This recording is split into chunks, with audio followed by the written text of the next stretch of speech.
Captain Lee Doan stood on the bridge of the human vessel Harmony, watching the stars drift past through the main viewport. The ship moved slowly through space, carrying medical supplies to a distant colony world. It was a routine mission, the kind that had become normal for human fleets over the past 200 years. "Captain, we are receiving a message from the Galactic Council," said Communications Officer Jung Ariam. Her voice was calm and professional. She had been working on the Harmony for 3 years, ever since graduating from the Academy on Earth. "Cut it through," Dawn replied. He adjusted his uniform and faced the main screen. The image flickered, then showed the familiar face of Ambassador Cho Hoon-woo.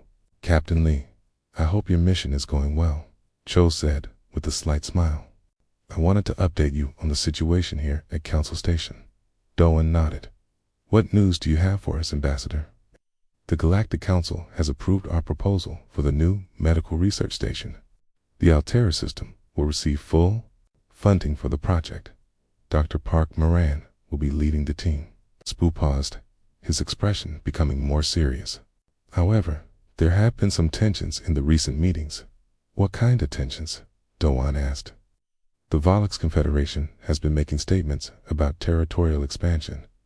They claim that several neutral systems should belong to them. The Thornix Empire has also been more aggressive in their trade negotiations." Doan had heard about both species. The Vox were large reptilian beings who valued strength above all else. The Thornix were insect-like creatures who lived in massive hive structures. Both civilizations had powerful military forces, but they had always respected the boundaries set by the Galactic Council.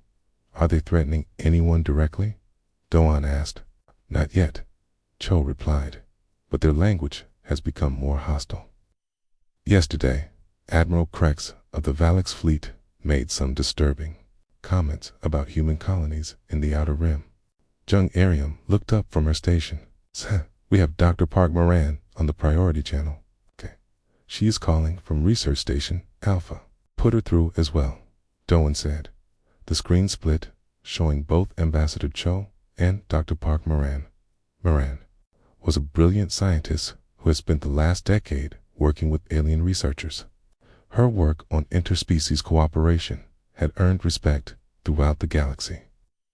"Captain," Ambassador Moran said, her voice tight with concern, "I think you both need to hear this. We intercepted some communications from a Valix scout ship near our station." "What did they say?" Cho asked. They were discussing human weakness. They said our peaceful nature makes us easy targets. One of them mentioned that humans would never fight back if pushed." Doan felt a cold sensation in his stomach. He had hoped this day would never come.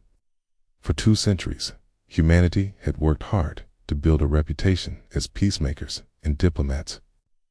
They had helped end countless conflicts between other species.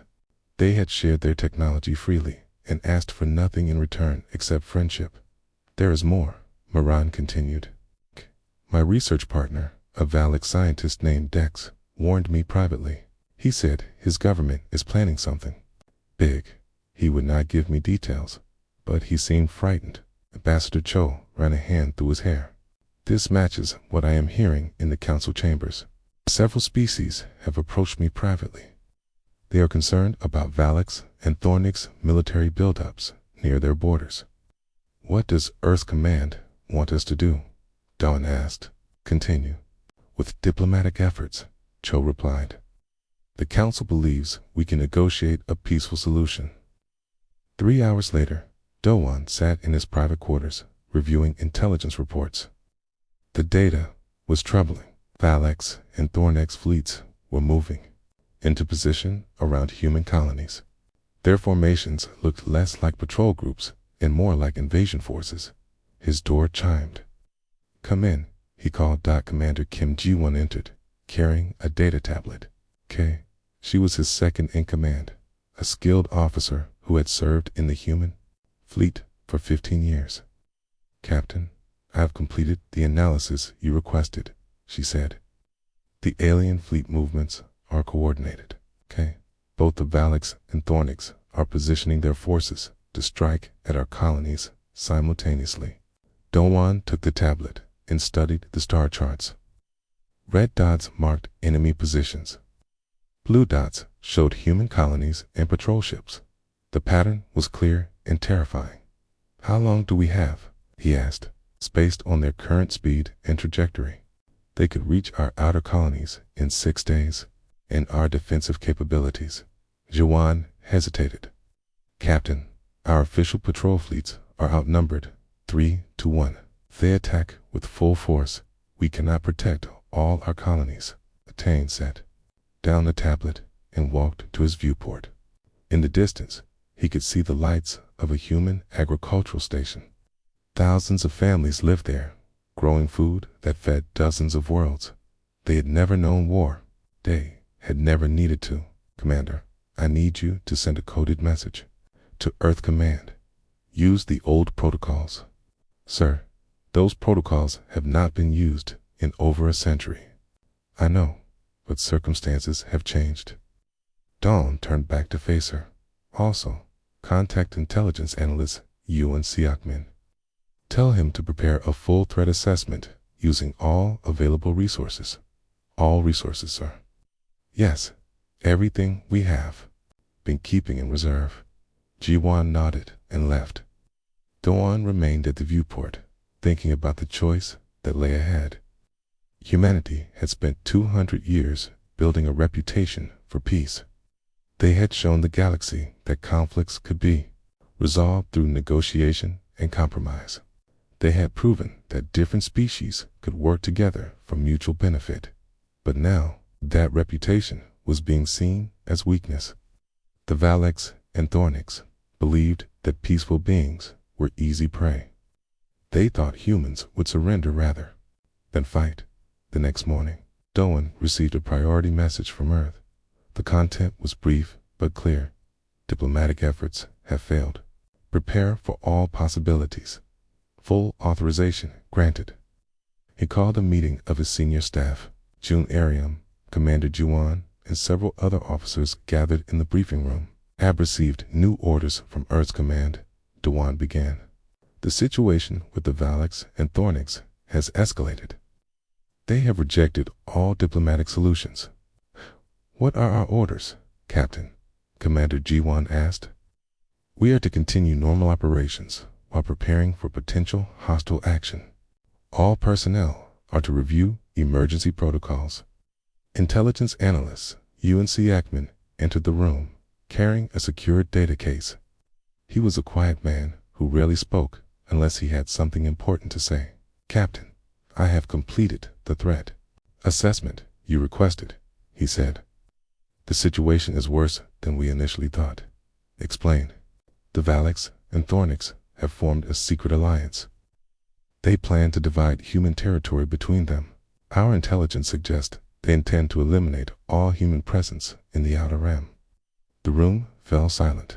Jung Ariam was the first to speak. "Captain, what does this mean for our colonies?" Dawn looked at each of his officers.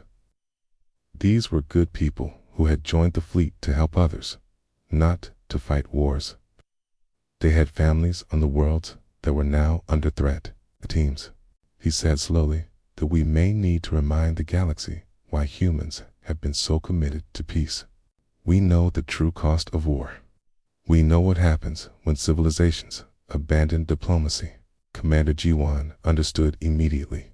"Sir, are you saying we might have to fight?" "I am saying that sometimes the only way to preserve peace is to demonstrate the consequences of breaking it." Outside the ship, the stars continued their ancient dance, unaware that the galaxy was about to learn a hard lesson about the nature of human kindness and the strength that lay beneath it. The emergency session of the Galactic Council began at dawn on Council Station. Ambassador Cho Hoon-woo sat in the human section, watching as representatives from dozens of species filled the great chamber. The tension in the room was thick enough to cut with a knife. Admiral Krex of the Valaks Confederation stood at the center podium. His massive reptilian form towered over the other delegates. His scales were dark green with silver markings that showed his high rank. When he spoke, his voice echoed through the chamber like thunder. Members of the Galactic Council, Krex began. The Valak's Confederation makes the following declaration. All human colonies in the Outer Rim sectors must surrender their territories within 10 standard days. These worlds rightfully belong to stronger species who can properly defend them.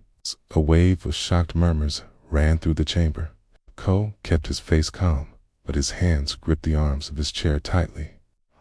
Furthermore, Krex continued, humans have proven themselves unfit to hold strategic positions in this galaxy. Their weakness invites attack from hostile forces. It is better that these worlds be controlled by those with the strength to protect them. The Thornix representative, a tall insectoid creature called Hive Speaker Zeth, rose from his seat. His 4 arms moved in complex gestures as he spoke. The Thornix Empire supports this declaration, Zeth said in his clicking voice. We claim the eastern sectors of human space. The Valaks may have the western regions. This division will bring stability to the galaxy. Cho stood up slowly. All eyes turned to him as he walked to the speaking platform. He had been a diplomat for 30 years, had negotiated peace treaties, trade agreements, and border disputes. But he had never faced anything like this. Honored representatives, Cho said, his voice steady and clear. The human colonies in question are home to over 50 million people. These are farmers, scientists, teachers, and families. They have committed no crimes. They have threatened no one. What you propose is not justice. It is conquest, Admiral. Krex laughed, a harsh sound that made several delegates flinch. Conquest is the natural order of things, human.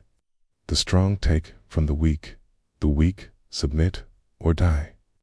This has always been the way of the universe. Not for humanity, Cho replied. We believe in cooperation. We believe in peace through mutual respect and understanding. Your beliefs are fantasies, Krex snarled. Around this chamber, human. How many species here will stand with you against our combined fleets? Cho looked at the other delegates. Many avoided his eyes. The Centauri representative studied his hands. The Rigel ambassador suddenly found her datapad very interesting. Only a few species met his gaze, and even they looked uncomfortable. The Council has always supported peaceful solutions, said Chancellor Vex of the Andorian Republic. Perhaps we can find a compromise. The humans, could relocate to other systems. With respect, Chancellor Cho said, these are our homes. Some of these colonies have existed for over a century. Generations of humans have been born on these worlds. Then they can die on them, Admiral Krex said coldly. We have given you 10 days. Use them wisely. The session ended in chaos.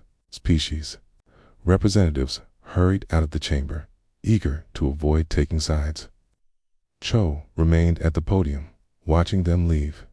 3 hours later, Captain Lee Doan received an encrypted message on his ship. The content was simple but devastating. He immediately called Commander Kim Ji-won to his ready room. Commander, we have received the official ultimatum, Doan said, handing her the message tablet. 10 days to evacuate all Outer Rim colonies, or face attack. Guan read the message twice before setting it down. Captain, this is impossible. We cannot evacuate 50 million people in 10 days. We do not have enough transport ships. That is the point, Doan replied grimly. They do not want us to evacuate. They want us to try and fail, so they can claim we abandoned our own people. What are Earth commands? Orders. Stand by for further instructions. Continue diplomatic efforts. Avoid hostile action unless directly attacked. Kuan frowned. Sir, with respect, diplomatic efforts have clearly failed. The Valaks and Thornix have made their intentions clear. Before Doan could respond, his communication system chimed. Dr. Park Moran appeared on the screen, her face pale with worry. "Captain, I need to speak with you immediately," she said. "Something terrible has happened." "What is it, Doctor?" "Research Station Beta in the Kepler system. It has been destroyed." The words hit Doan like a physical blow. "Destroyed? How?" "Vox warships," Moran said, her voice shaking. "They claimed it was a navigation error, but our sensors show they targeted the station deliberately. 300 people were on board. Scientists, technicians, their families. They were children." Captain G1 leaned forward. "Any survivors?" None, Moran replied. "The station was completely vaporized. The Valak ships left immediately after the attack." Doan closed his eyes for a moment. Research Station Beta had been one of humanity's proudest achievements. It was a joint facility where human and alien scientists worked together on projects to benefit all species. The staff there had dedicated their lives to peaceful research. "Doctor, I need you to compile a complete list of casualties," he said. "Names, ages, everything. I already have it prepared," Moran said. "Captain, among the dead was Dr. Sarah Kim and her 8-year-old daughter. They were studying plant genetics to help feed hungry populations across the galaxy." The communication ended, leaving Doan and G1 in silence. Finally, G1 spoke. "Captain, this changes everything. They have already begun killing our people." "I know," Doan said quietly. He activated his secure communication system and sent a priority message to Earth Command. The message was brief. "Station Beta destroyed. 300 dead. Quest immediate. Guidance." The reply came back within an hour. It contained only a single line. "Full authorization granted. SIT Protocol 7. Q saw the message and went pale. "Sir, Protocol 7 has not been used since the early days of human space exploration." "I know exactly what it means, Commander." "Captain, what are your orders?" Doan stood up and walked to his viewport. In the distance, he could see a human cargo vessel carrying supplies to a mining colony. Normal life continued, unaware that everything was about to change. "Send a coded message to Intelligence Analyst Ewan Siakman," Doan said. "Tell him to activate all dormant surveillance networks.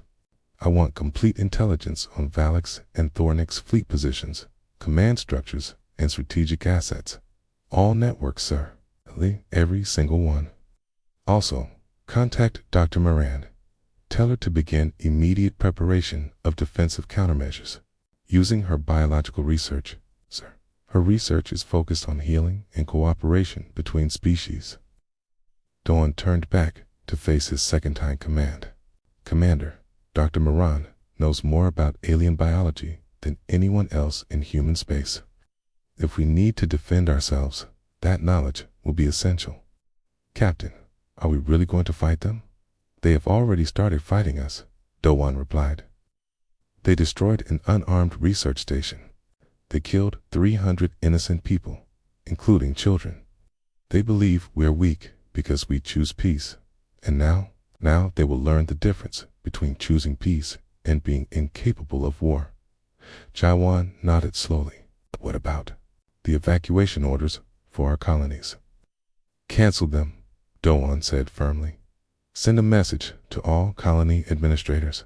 Tell them to prepare for siege conditions, but no one is abandoning their homes. Sir, the colonists will be afraid." "Should be," Doan said. "But they should also know that humanity protects its own. Always." As night fell on the ship, Doan sat alone in his quarters, looking at the casualty list from Research Station Beta. Each name represented a life lost, a family destroyed, a dream ended. Among them were some of the galaxy's brightest minds, people who had dedicated themselves to making the universe a better place. He thought about Admiral Krex's words about the strong taking from the weak. The Valak's leader believed that peaceful species were evolutionary failures, destined to be conquered by more aggressive civilizations. Soon, Doan thought, The galaxy would learn that humanity's commitment to peace came not from weakness, but from understanding the true cost of war. They chose diplomacy because they knew what happened when diplomacy failed. The 10-day ultimatum was still in effect, but humanity would not be spending those days preparing to surrender. They would be preparing to remind the galaxy why humans had worked so hard to keep the peace. The first sign that something had changed came at dawn on the third day after the ultimatum. Intelligence analyst Yoon Seok-man sat in his small office aboard the human fleet command ship, watching data streams that had been dormant for 2 centuries suddenly come alive. "Computer, display surveillance network status," he said quietly. The holographic display showed a 3-dimensional map of the galaxy. Thousands of tiny lights began blinking across the star chart. Each light represented a monitoring station, a hidden sensor array, or an intelligence gathering post that humanity had quietly established over the past 200 years. "All networks are now active," the computer reported in its calm voice. "Data collection proceeding at maximum efficiency." Seok-man leaned back in his chair, amazed by what he was seeing. During humanity's peaceful expansion into space, they had not just built colonies and research stations. They had also created the most comprehensive intelligence network in galactic history. Every major trade route, every military installation, every government building on a dozen worlds was now under constant observation. His communication system chimed. Captain Lee Doan appeared on the screen, looking tired but determined. "Analyst Seok-man, what is our intelligence status, Captain?" "The network is fully operational. We have complete real-time data on Valix and Thornix fleet movements, supply lines, command structures, and communication systems." "How complete?" Seok-man called up a detailed report. "We know the exact location of every enemy warship. We have psychological profiles of their commanders. We know their tactical preferences, their weaknesses, and their response times. We even know what they had for breakfast this morning." Stone raised an eyebrow. "How is that possible?" "Sir, humanity has been preparing for this possibility since we first encountered hostile alien species. Every trade mission, every diplomatic visit, every joint research project has also been an intelligence gathering operation. Show me what we know about Admiral Krex." Seok-man pulled up the Valix commander's file. Age 47. In Earth years, commands the 3rd Valix battle fleet from his flagship Bone Crusher. He is arrogant, impatient, and prefers direct frontal attacks. His greatest weakness is his need to personally lead every assault, and their fleet strength. 237 warships across 12 systems. However, their logistics are terrible. They rely on supply convoys that travel predictable routes. If we cut their supply lines, their fleets will be crippled within days. Meanwhile, Dr. Park Moran worked in her laboratory aboard Research Station Alpha. The peaceful, scientific facility had been transformed overnight into something else entirely. Banks of equipment that had been used to study alien biology now served a very different purpose. "Computer, run simulation 743, she said, watching as biological models appeared on her screens. The results made her pause. The modified organisms she had developed would be devastatingly effective against Valix physiology.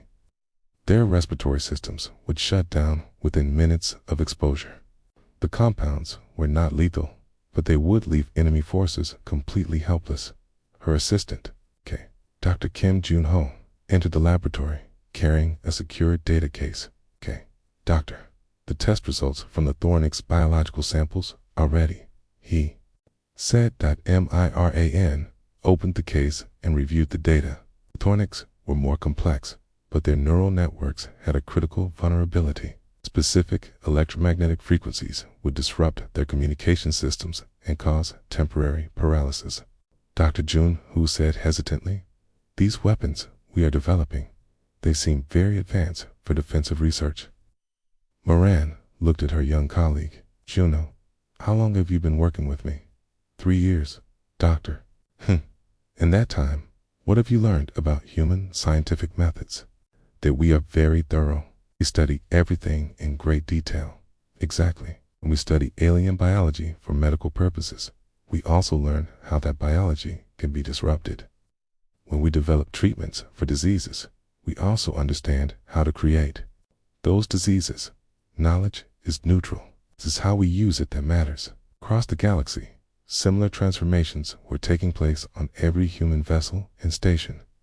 Commander Kim Ji-won stood on the bridge of the Harmony, watching her crew prepare the ship for combat operations.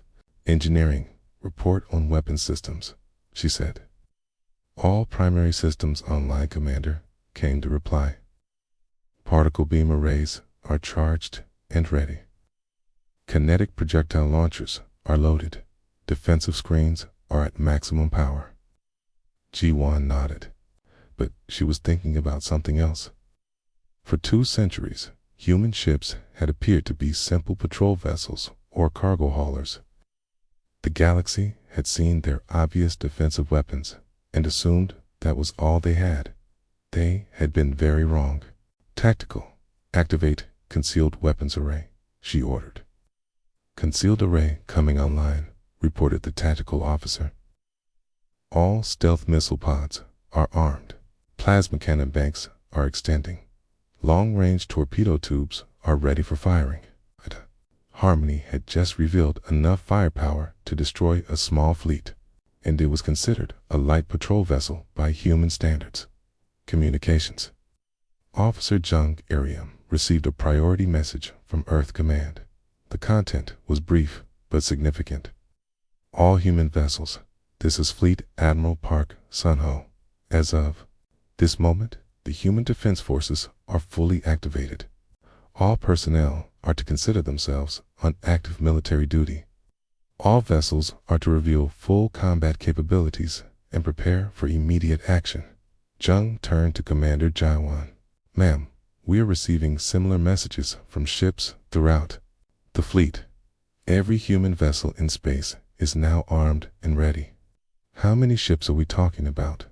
According to the fleet roster, over 8,000 vessels of various classes. Ji-won was quiet for a moment.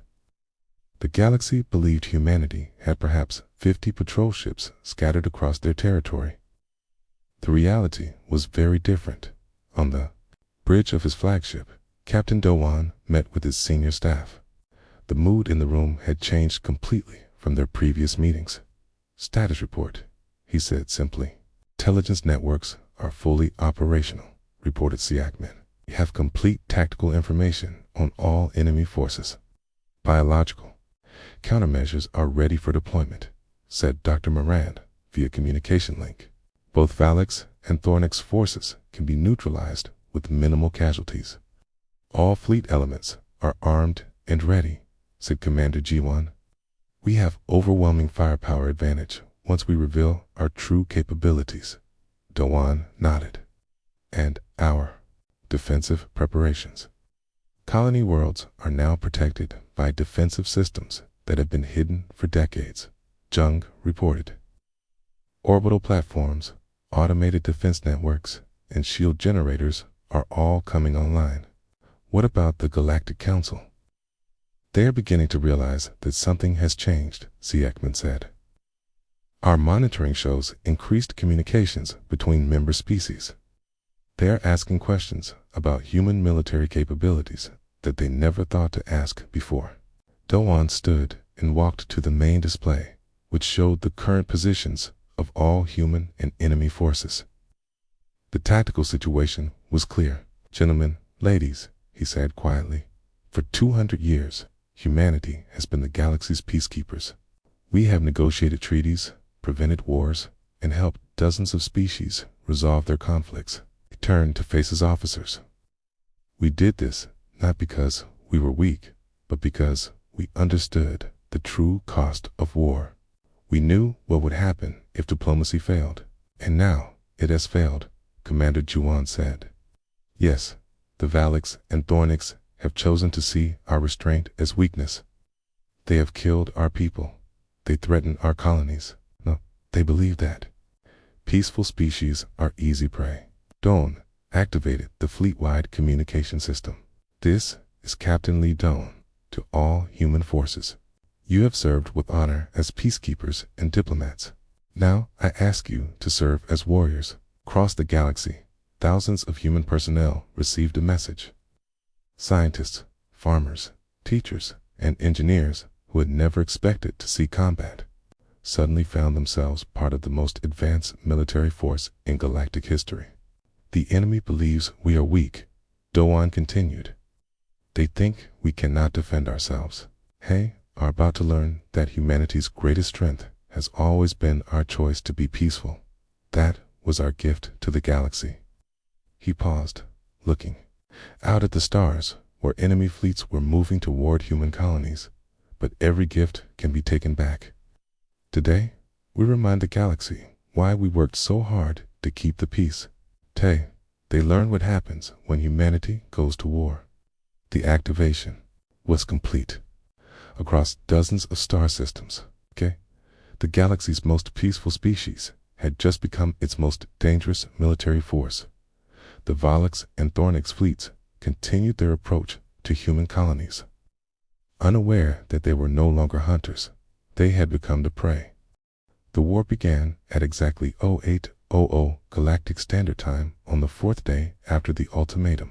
Tyrell Krex stood on the bridge of his flagship Bone Crusher, watching the tactical display show his massive fleet approaching the first human colony. World, all ships, prepare for assault, he commanded. These humans will learn the price of defying the Volux Confederation. His fleet consisted of over 60 warships, the largest force the Volux had ever assembled. Behind him, Admiral Krex could see the gleaming hulls of his destroyers and battlecruisers. Each ship carried enough firepower to level a city. "Admiral, we are detecting human vessels ahead," reported his tactical officer. "How many?" Krex asked. 5 ships, sir." They appeared to be standard patrol vessels. Krex laughed loudly. 5 ships against 60. The humans truly are fools. What Admiral Krex did not know was that Captain Lee Doan was watching his every move from the bridge of the Harmony. The Human Intelligence Network had been tracking the Volux fleet for hours, predicting exactly where they would attack first. Commander Jiwan signaled the fleet. Doan said calmly, "Begin Operation Reckoning." "Yes, sir," Jiwan replied. "All ships, you are cleared to engage. Show them what we really are." The 5 human patrol ships suddenly changed. Hidden weapon systems emerged from their hulls. Armor plating shifted to reveal massive gun batteries. Energy shields flared to life around each vessel. Admiral Krex stared at his tactical display in shock. "What is happening?" "Those ships are not patrol vessels." "Why, sir?" his tactical officer said in a shaking voice. "Those are warships. Very advanced warships." The first human ship, the defender vessel Peacekeeper, fired a single shot. The energy beam struck a Volux destroyer and cut it completely in half.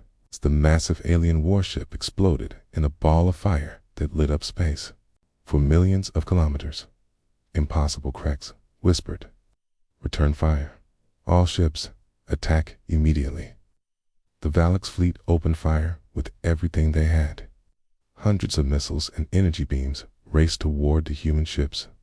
But the human vessels moved like dancers in space, avoiding most of the attacks with ease. The few shots that hit them were absorbed by powerful shields. The human ships fired back. Each shot was perfectly aimed and devastatingly effective. Warships began exploding one after another. Their hulls no match for human weapons technology. In space, near the Thornix home system, a similar scene was playing out. High Speaker Zeth commanded an even larger fleet of 80 insectoid warships. They had been approaching human mining colonies when the attack began. "Human vessels detected," reported a Thornix drone. "Only 3 ships. Destroy them," Zeth ordered. "Show these weak mammals the power of the Thornix Empire." The 3 human ships were led by Commander Park Min-jae aboard the vessel Silent Thunder. Like all human commanders, she had been trained for this moment her entire career. All ships release biological countermeasures, she ordered. Strange pods launched from the human vessels, flying toward the Thornix fleet. The pods burst open, releasing clouds of microscopic organisms that Dr. Park Moran had designed specifically for Thornix biology. Within minutes, the Thornix ships began to drift helplessly in space. The organisms had disrupted their neural networks, leaving the insectoid crews paralyzed but alive. 80 of the galaxy's most feared warships had been neutralized without firing a shot, back in the Valix system. Admiral Krex watched his fleet being systematically destroyed. In less than an hour, he had lost 40 of his 60 ships. The humans had not lost a single vessel. "Admiral, we should retreat," his tactical officer begged. "No," Krex snarled. "We are Valix. We do not run from inferior species." But even as he spoke, more human ships were arriving. They appeared from everywhere, as if they had been waiting in hidden positions throughout the system. Within minutes, Admiral Krex found himself surrounded by 50 human warships.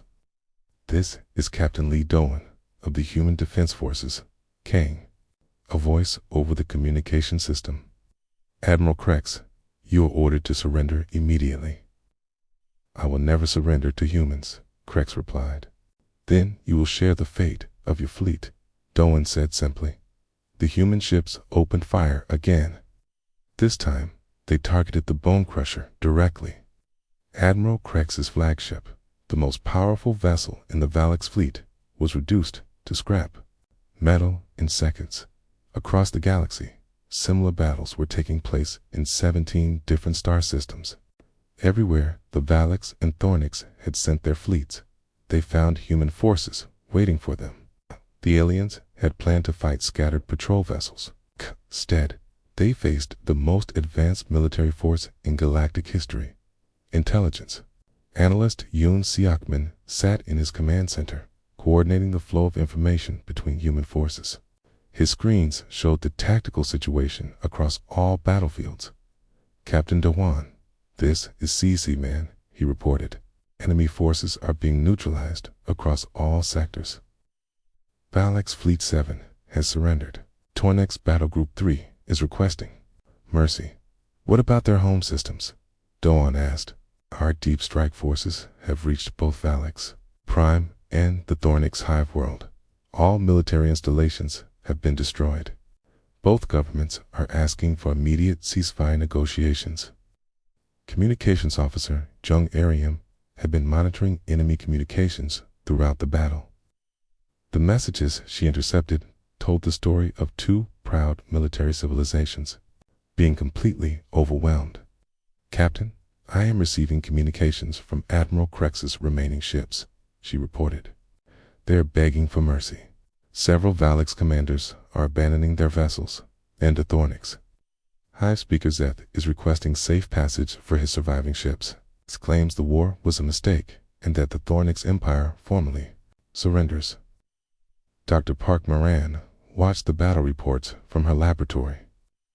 Her biological weapons had proven even more effective than expected. Thousands of enemy personnel had been incapacitated without permanent harm, exactly as she had designed. "Computer, show me casualty reports," she said. "Human casualties: 0 killed, 12 wounded.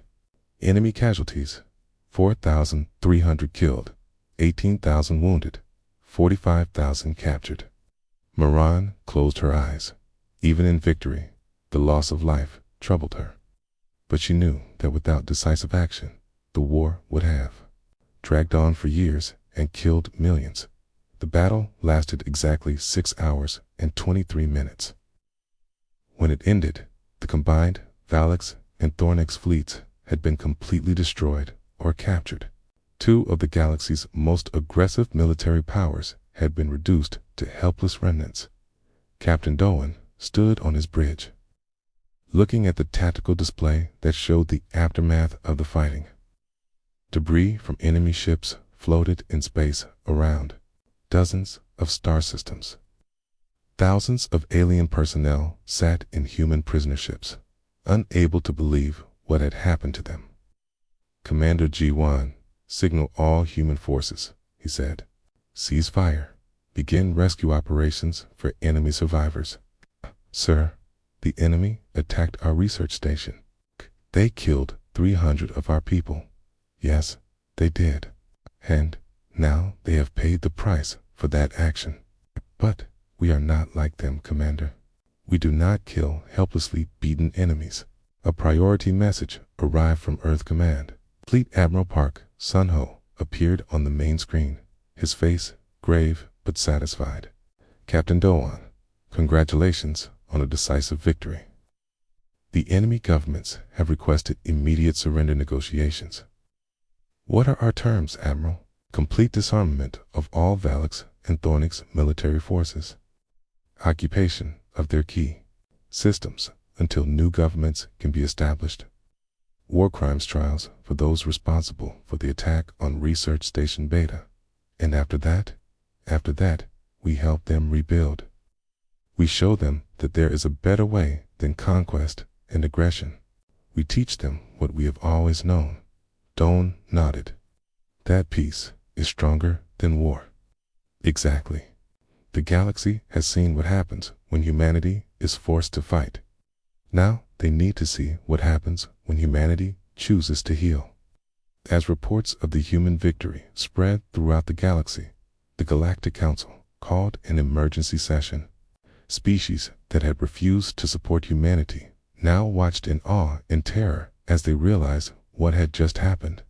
The humans had not just won a war. They had demonstrated that their peaceful nature was not weakness, but a choice made by beings capable of unimaginable destruction. In his final report of the day, intelligence analyst Siakman noted something interesting.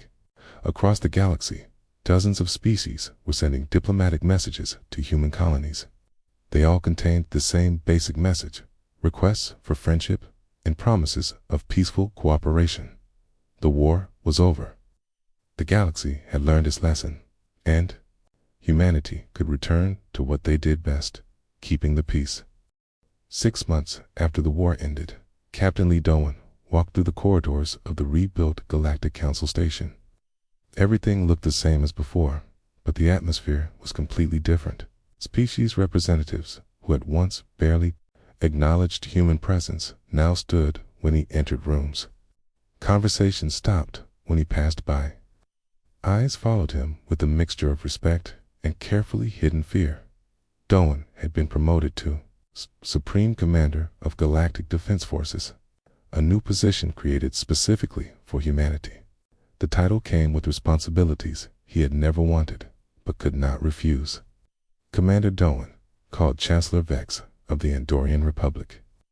The blue-skinned diplomat hurried to catch up with him. "I wanted to thank you again for the medical supplies your people sent to our outer colonies." "It was our pleasure," Chancellor Doan replied. "Helping others is what we do." "Yes, but after how we behaved during the crisis," Vex said, his voice filled with shame. "We should have supported you from the beginning. We were cowards."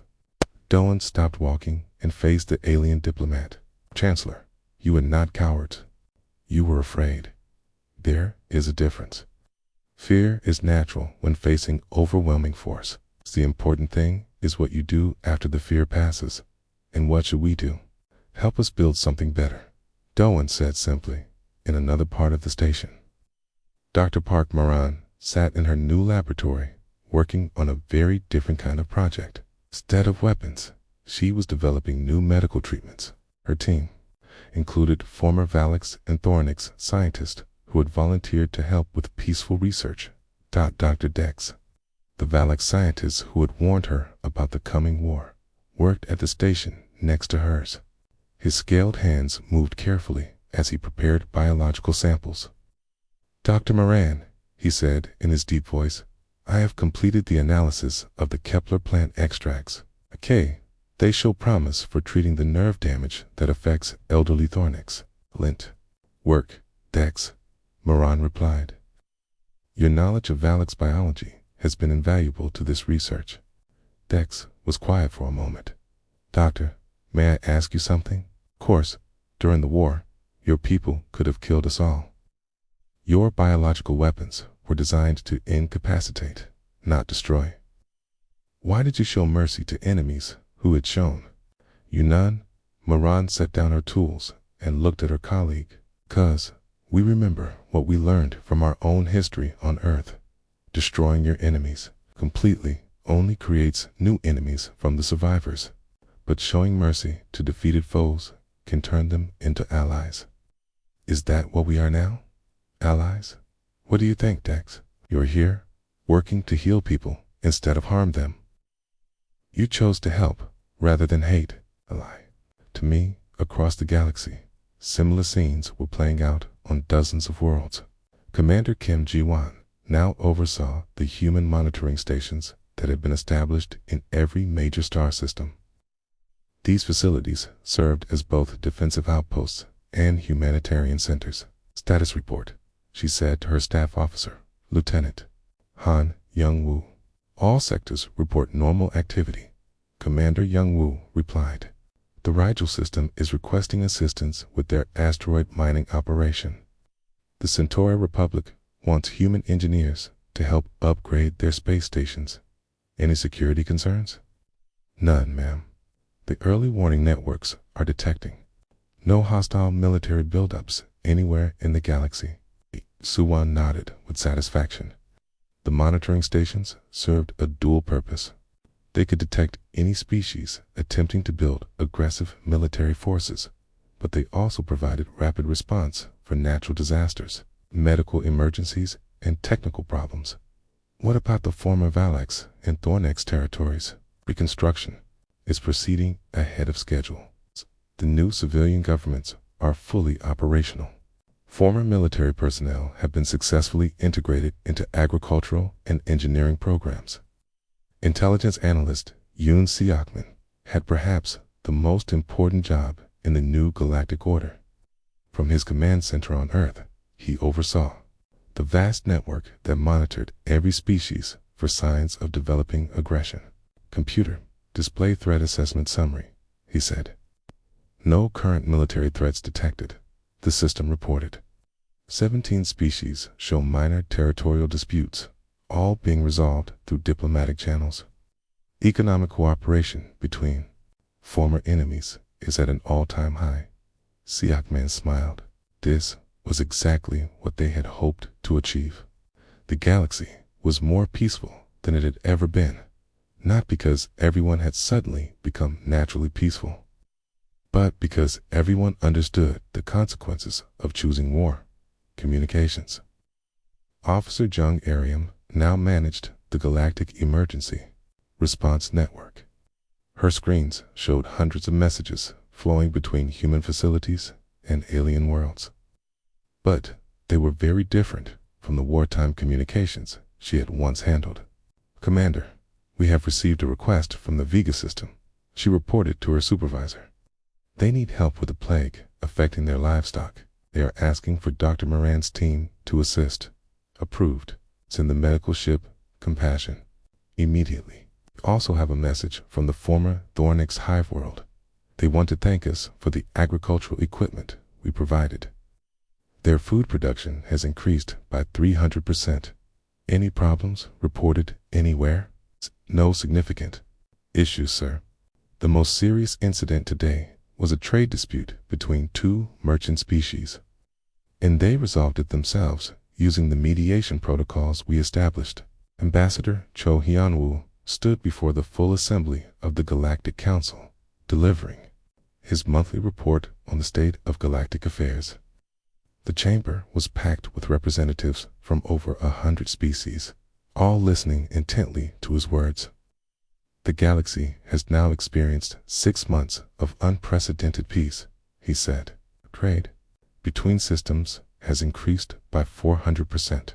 Scientific cooperation has reached levels never before achieved.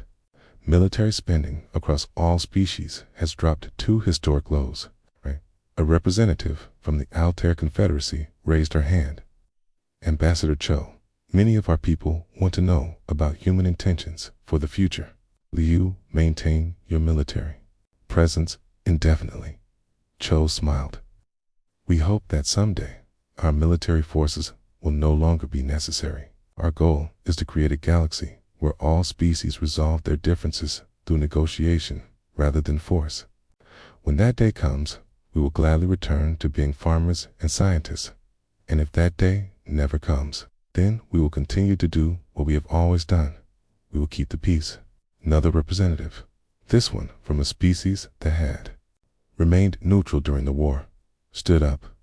Many of our younger citizens ask why the humans chose to be peacekeepers rather than conquerors. You had the power to rule the entire galaxy. Power without wisdom is destruction, Cho replied. We learned long ago that ruling others creates only resentment and rebellion, but protecting others creates friendship and gratitude. So we prefer friends to subjects.